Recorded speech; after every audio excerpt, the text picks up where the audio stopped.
አካውንታችሁ ባዶ መሆኑ ችግር አያመጣም። ጭንቅላታችሁ ባዶ ከሆነ ነው ችግሩ። አካውንት ባዶ መሆን ኖርማል ነው። ዘመድ ማጣት ኖርማል ነው። ወዳጅ ማጣት የተለመደ ጉዳይ ነው። ጭንቅላታችሁ ባዶ አይሁን። የሆነ ራእይ ይኑራችሁ።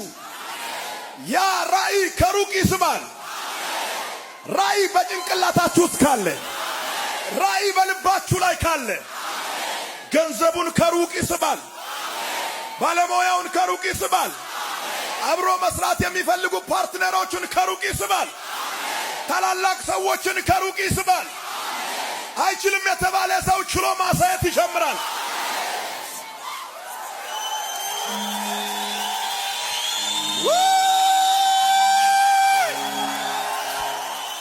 ዝቅ ያለ ነገር ከሚያወራ ሰው ጋር ለ2 ደቂቃ አትቀመጥ።